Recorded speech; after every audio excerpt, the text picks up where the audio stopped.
जब दरवाजा खुलता है तो अभिमन्यु के होश उड़ जाते हैं। वो देखता है कि कमरे के अंदर युग था, जो कि बेड के ऊपर पीठ के बल लेटकर सो रहा था। उसने अपने कपड़े भी चेंज नहीं किए थे, यहाँ तक कि जूते तक नहीं उतारे थे। वो जैसे आया था वैसे ही सो गया था। 10 डिग्री टेम्परेचर होने के बावजूद अभिमन्यु को पसीना आने लगा था। वो धीरे से अपने माथे का पसीना पोंछते हुए कहता है, इसका मतलब ये है कि यक्षिणी अपने कमरे से आजाद हो गई है और वो अभी इस वक्त इसी कमरे में है, युग के आसपास। अभिमन्यु को तो अभी भी अपनी आंखों पर यकीन नहीं हो रहा था कि यक्षिणी अपनी कैद से आजाद हो चुकी थी और इस वक्त युग के कमरे के अंदर थी। अभिमन्यु बड़ी हिम्मत करके अपना कदम आगे बढ़ाता है। जैसे ही अभिमन्यु युग के कमरे में अपना पहला कदम रखता है, टेम्परेचर -1 में चला जाता है। इंफ्रारेड थर्मोमीटर पर ग्रीन लाइट जलने लग जाती है। अचानक से वातावरण ठंडा होने के कारण अभिमन्यु के दांत किटकिटाने लग जाते हैं। जैसे जैसे अभिमन्यु युग के पास जाते जा रहा था, टेम्परेचर माइनस में जा रहा था। युग के पास पहुंचने तक टेम्परेचर -10 हो गया था। कमरे के अंदर रखे सारे सामान पर धीरे धीरे बर्फ जमने लग गई थी। सिर्फ कमरे के अंदर रखे सामान पर ही नहीं, बल्कि युग के शरीर पर भी। युग के शर्ट की बटन अभी भी खुली हुई थी और उसके सीने पर भी बर्फ जमने लगी थी। अभिमन्यु अपने आसपास देखने लग जाता है और सोचने लगता है, ये सब हो क्या रहा है? ये मेरा कोई वहम है या फिर हकीकत? अभिमन्यु अपनी 2-3 बार आंखें मलता है, ये देखने कहीं ये उसका सपना तो नहीं। पर सब चीजें वैसी की वैसी ही थी जैसे उसे दिख रही थी। कुछ ही पल में युग की पूरी बॉडी बर्फ से ढक जाती है। अभिमन्यु कपकपाते हुए युग की बॉडी को छूने लग जाता है।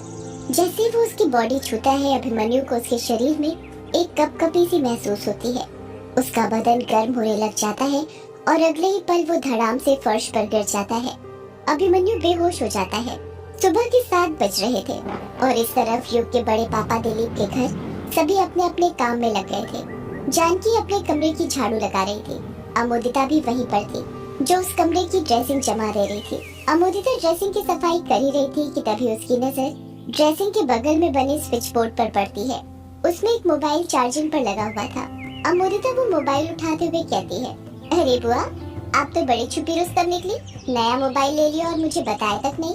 जब जानकी वो मोबाइल देखती है तो हैरानी के साथ कहती है, अरे ये मोबाइल मेरा नहीं है अमोदिता बेटा। क्या कहा? आपका नहीं है? तो फिर किसका है ये मोबाइल? जानकी कुछ याद करते हुए कहती है, अरे हाँ याद आया, ये मोबाइल तो युग का है। कल उसने चार्जिंग पर लगाया था, पर तभी लाइट चली गई थी। उसे लगा कुछ ही देर में वापस आ जाएगी, इसलिए उसने यहीं पर लगे रहने दिया। लगता है कल जल्दी जल्दी में जाना हुआ, इसीलिए यहाँ पर भूल कर चला गया। तो अब क्या करे बुआ जी इस मोबाइल का? जानकी अमोदिता के सवाल का कुछ जवाब देती उससे पहले ही वहाँ पर रजनी आ जाती है। रजनी ने उन दोनों की सारी बातें सुन ली थी। रजनी अमोदिता की तरफ तिरछी नजरें करते हुए कहती है, करना क्या है बेटा? तुझे ये मोबाइल युग को देकर आना है। वो बेचारा परेशान हो रहा होगा अपने मोबाइल के बिना। आजकल के बच्चों के दिन की शुरुआत मोबाइल से ही तो होती है ना। अमोदिता समझ जाती है कि उसकी माँ उसे ग्रेवयार्ड कोठी क्यों भेज रही थी, ताकि वो युग का बाल ला सके, उस पर काला जादू कर सके। जानकी अमोदिता को मना करते हुए कहती है, अरे रजनी, अमोदिता को क्यों परेशान कर रही हो? बेचारी अमोदिता कब जाएगी और कब युग को उसका मोबाइल देकर आएगी? बल्लू काका है ना, वो दे आएंगे युग को उसका मोबाइल। पर भाभी, बल्लू काका है कहाँ? वो तो सुबह सुबह ही बड़े भैया के साथ कहीं चले गए हैं और उनके साथ अमोदिता के पापा भी गए हैं। क्या कहा? सुबह सुबह ही निकल गए? पर कहाँ पर? पता नहीं भाभी, अब वो कहीं बता कर जाते हैं क्या? और मैं कहाँ उनसे कुछ पूछ सकती हूँ? पूछ लिया तो उल्टा मुझे खरी खोटी सुनाने लग जाते हैं। अमोदिता उन दोनों के बीच में ही बोल पड़ती है, तो फिर क्या करना है माँ? रजनी अमोदिता पर भिन्नाते हुए कहती है, फिर वही सवाल, क्या करना है? अरे कितनी बार बताऊं तुझे? एक ही बात बार बार समझानी पड़ती है क्या तुझे? बताया तो तुझे, ये मोबाइल युग बेटे को देकर आना है, समझी? अमोदिता डरते हुए कहती है, पर माँ वो ग्रेवयार्ड कोठी में। अमोदिता अपनी बात पूरी कर पाती उससे पहले ही रजनी उसे बीच में टोकते हुए कहती है, हाँ वहीं पर रहता है युग, ग्रेवयार्ड कोठी में। इसी बहाने उससे मिल भी लेना, और रात को जो कुछ हुआ उसके लिए वो क्या बोलते हैं इंग्लिश में? माफी को? सॉरी माँ। हाँ वही, समझी? सॉरी बोल देना।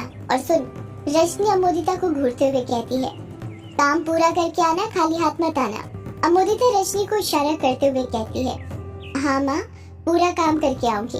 इतना कहकर अमोदिता वहाँ से जाने लग जाती है। उसी के पीछे पीछे रजनी भी बाहर निकल जाती है। जब रजनी कमरे से बाहर निकलती है तो देखती है कि अमोदिता बहुत स्लो चल रही थी। रजनी जल्दी से उसके पास जाती है और उसके कंधों पर हाथ रखकर चिल्लाते हुए कहती है, नालायक लड़की, इतने धीरे धीरे क्यों चल रही है? तुझे आज ही युग के पास जाना है और उसका बाल लेकर आना है। अगर ऐसे ही चलती रही तो तुझे बरसों लग जाएंगे उसके पास पहुंचने में। जैसे ही रजनी अमोदिता के कंधों पर हाथ रखती है, अमोदिता के डर के मारे चीख निकल जाती है। रजनी अमोदिता के चेहरे का डर भांप लेती है और हैरानी के साथ पूछती है, तू डर क्यों रही है अमोदिता इतना? अमोदिता रोते हुए कहती है, डरू नहीं तो क्या करूँ माँ, आप जानती है उस ग्रेवयार्ड कोठी में यक्षिणी कैद है, फिर भी आप मुझे वहाँ पर भेज रही है। और माँ खुद अपनी बेटी को ऐसे मौत के मुंह में धकेलती है। रजनी अमोदिता को समझाते हुए कहती है, अरे अमोदिता, तू एक सौदाइन होकर इतना डर रही है, डर तो लगेगा ही ना माँ। अभी मैं पूरी तरह से आपकी तरह सौदाइन कहाँ बनी हूँ। अरे तू डर मत, मेरे साथ आ, इस डर का इलाज है मेरे पास। इतना कहकर रजनी अमोदिता का हाथ पकड़ती है और उसे किचन में ले जाती है। अमोदिता किचन के चारों तरफ देखते हुए कहती है, माँ, आप ही मुझे किचन में क्यों लाई है? रजनी अपने राइट हैंड की उंगली से अमोदिता को चुप रहने का इशारा करते हुए कहती है, तू 2 मिनट चुप रहेगी? जब देखो तेरा मुंह बकबक ही करते रहता है। अपनी माँ का गुस्सा देखकर अमोदिता चुप हो जाती है। रजनी किचन में जमे डिब्बों में से एक डिब्बा निकालती है और उसके अंदर से गिनकर कुल 5 राई के दाने निकालती है और अमोदिता के हाथ में थमा देती है। अमोदिता हैरानी के साथ कहती है, ये क्या माँ, आप मुझे ये राई के दाने क्यों दे रही हो? मैं थोड़ी वहाँ पर अचार बनाने जा रही हूँ जो आप मुझे राई दे रही हो। और अगर आपको राई के दाने देना ही तो थोड़ा ज्यादा दीजिए ना, 5 राई के दानों से क्या होता है? रजनी अमोदिता पर गुस्सा होते हुए कहती है, नालायक लड़की, ये राई के दाने तुझे पता भी है मैं क्यों दे रही हूँ? अमोदिता सिर नीचे करते हुए कहती है, क्यों माँ? क्योंकि इन छोटी छोटी राई के दानों से भी बड़े बड़े टोटके किए जाते हैं, दुर्भाग्य को सौभाग्य में बदलने के लिए। रजनी अपनी बात पूरी करती उससे पहले ही अमोदिता बीच में उसे टोकते हुए कहती है, क्या कहा? दुर्भाग्य को सौभाग्य में बदलने के लिए? पर कैसे माँ? कहते हैं अगर किस्मत आपका साथ नहीं दे रही है तो एक घड़े में पानी भरकर उसमें कुछ राई के दाने या राई के पत्ते डालकर शनिवार के दिन उसी पानी से नहाने से आपका दुर्भाग्य सौभाग्य में बदल जाता है। और सिर्फ इतना ही नहीं, गुरुवार के दिन राई के दानों का दान करने से आपके बिगड़े काम बन जाते हैं और उन कामों में आ रही रुकावटें दूर हो जाती हैं। इतना कहकर रजनी एक लंबी सांस लेती है और कहती है, बुरी नजर का दोष खत्म करने के लिए, कर्ज से मुक्ति के लिए, व्यापार में वृद्धि के लिए, चिड़चिड़ापन दूर करने के लिए ऐसे ही कई काम साधे जाते हैं। इन राई के दानों से सब टोटके करने की विधि अलग अलग होती है। पर माँ, आप ये राई के दाने मुझे क्यों दे रही हैं? बता रही हूँ नालायक लड़की, सब्र तो कर थोड़ा। जिस तरह ये भूत प्रेत नमक से डरते हैं, ठीक उसी तरह ये यक्षिणी राई के दानों से डरती है। पर उसके लिए एक मंत्र आना चाहिए, तभी वो डरेंगी, वरना इन राई के दानों का भी कुछ असर नहीं होगा, समझी? कैसा मंत्र माँ? अपना कान ला मेरे पास। अमोदिता अपना कान अपनी माँ के पास ले जाती है। रजनी करीब 2-3 मिनट तक अमोदिता के कान में कुछ बोलती रहती है। रजनी की बात खत्म होने के बाद अमोदिता मुंह बनाते हुए कहती है, माँ, इतना बड़ा मंत्र ये मुझे याद कैसे रहेगा? यदि मैं भूल गई तो? अगर भूल गई तो तू जानना और वो यक्षिणी। अब मेरा दिमाग मत खा ज्यादा। मेरा काम था तेरी रक्षा के लिए तुझे मंत्र बताना, वो मैंने बता दिया। अब बाकी का काम तेरा। अब जा जल्दी और अपने काम को अंजाम तक पहुंचा कर आ। अमोदिता राई के 5 दानों को अपनी मुट्ठी में भींचते हुए वहां से जाने लग जाती है। इस तरफ ग्रेवयार्ड कोठी के अंदर युग अभी तक बेड पर सोया हुआ था। युग उबासी लेते हुए अपनी आंखें खोलता है और नींद में ही अपने बेड से नीचे उतरने लग जाता है। और जैसे ही वो अपना कदम नीचे रखता है, उसका पैर सीधे अभिमन्यु के सीने पर रखा जाता है। अभिमन्यु चीखते हुए कहता है, मार डाला रे। युग अपनी आंखें मलते हुए कहता है, अरे अभिमन्यु, तू नीचे था? तो नीचे क्यों सो रहा था?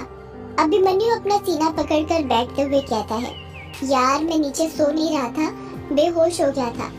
क्या कहा? बेहोश हो गया था? पर कैसे? अभिमन्यु युग को रात में क्या क्या हुआ था सब कुछ बता देता है। सारी बात सुनने के बाद युग अभिमन्यु को घूरते हुए कहता है, तेरे कहने का मतलब ये है कि यक्षिणी अपने कमरे से आजाद हो गई है? पर वो ग्रेवयार्ड कोठी से बाहर नहीं गई, बल्कि इसी ग्रेवयार्ड कोठी में है और कल रात वो यही मेरे पास थी। हाँ यार, मैंने अपने इंफ्रारेड थर्मोमीटर से चेक किया। तेरे कमरे का टेम्परेचर अचानक कम हो गया था, माइनस में चला गया था। कहाँ है तेरा वो इंफ्रारेड थर्मोमीटर? अभिमन्यु अपने आसपास इंफ्रारेड थर्मोमीटर ढूंढने लग जाता है। उसे 2-3 कदम की ही दूरी पर ही इंफ्रारेड थर्मोमीटर फर्श पर गिरा हुआ था। अभिमन्यु इंफ्रारेड थर्मोमीटर उठाकर युग को देते हुए कहता है, ये रहा, ये देख। युग उस इंफ्रारेड थर्मोमीटर को अपने हाथ में लेता है और उससे आसपास का तापमान चेक करने लग जाता है। युग देखता है कि इंफ्रारेड थर्मोमीटर के डिस्प्ले में कभी लाल लाइट जल रही थी तो कभी ग्रीन लाइट, और देखते ही देखते इंफ्रारेड थर्मोमीटर बंद हो जाता है। युग हंसते हुए कहता है, लगता है तेरा ये डिवाइस भी तेरे वो इलेक्ट्रोमैग्नेटिक फील्ड मीटर की तरह खराब है। तेरे ये सारे डिवाइस घटिया ही है क्या? अभिमन्यु उस इंफ्रारेड थर्मोमीटर को अपने हाथ में लेते हुए कहता है, अरे ये खराब कैसे हो गया? कल रात तक तो ठीक था, अचानक से क्या हो गया इसे? युग अभिमन्यु की बातों का कोई जवाब नहीं देता। वो अपना शरीर देखने लग जाता है। जब वो देखता है कि उसकी शर्ट की बटनें खुली हुई हैं और उसके सीने पर नाखून की खरोच के निशान हैं, तो वो अभिमन्यु को शक की निगाहों से घूरते हुए कहता है, ये तूने क्या किया मेरे साथ अभिमन्यु? मुझे तुझसे ये उम्मीद नहीं थी। मुझे नहीं पता था तू वैसा लड़का है। अभिमन्यु असमंजस में पड़ते हुए कहता है, वैसा लड़का हूँ मतलब? मैं कुछ समझ नहीं पा रहा हूँ। तू साफ साफ कहेगा, कहना क्या चाहता है? युग अपने सीने की खरोचों पर हाथ फेरते हुए कहता है, ये मेरी शर्ट की बटनें खुली हुई क्यों हैं? और मेरे सीने पर ये खरोच के निशान कैसे हैं? युग देख, जैसा तू समझ रहा है वैसा कुछ नहीं है। ये खरोच के निशान तो तू कल रात अपने साथ बाहर से ही लाया था, और कल से तेरी शर्ट खुली हुई थी। इतना ही नहीं, कल तो तू हमें बेहोशी की हालत में मिला था, वो भी ये अपने ग्रेवयार्ड कोठी के दरवाजे के बाहर। युग अपना सिर पकड़ते हुए कहता है, क्या कहा? मैं बेहोश मिला था, वो भी दरवाजे के बाहर? हाँ युग, तू बताएगा कल रात तेरे साथ हुआ क्या था? युग याद करने लग जाता है कि उसके साथ रात में क्या हुआ था। वो याद करते हुए कहता है, यार कल रात ना मुझे रोंका घाट पर एक लड़की मिली थी। अभिमन्यु अपनी भौहों को ऊपर नीचे करते हुए कहता है, क्या कहा? लड़की मिली थी? कौन थी वो लड़की? क्या नाम था उसका? यार कुछ तो नाम ही बताया था उसने, मुझे नाम याद नहीं आ रहा उसका, पर वो बहुत सुंदर थी। इतनी सुंदर कि मैं उसका चेहरा कभी नहीं भूल सकता। तुझे पता है, उसको देखकर मुझे शालिनी की याद आ गई थी। अभिमन्यु कुछ सोचते हुए कहता है, ये शालिनी वही है ना जिसके बारे में उस दिन तू मुझे बता रहा था, तेरी एक्स गर्लफ्रेंड? युग उदास मुंह बनाते हुए कहता है, हाँ भाई वही शालिनी। शालिनी के चले जाने के बाद आज तक मुझे कभी कोई लड़की पसंद नहीं आई, पर पता नहीं क्या जादू था उस लड़की में। मैं उसकी ओर खींचा चले जा रहा था।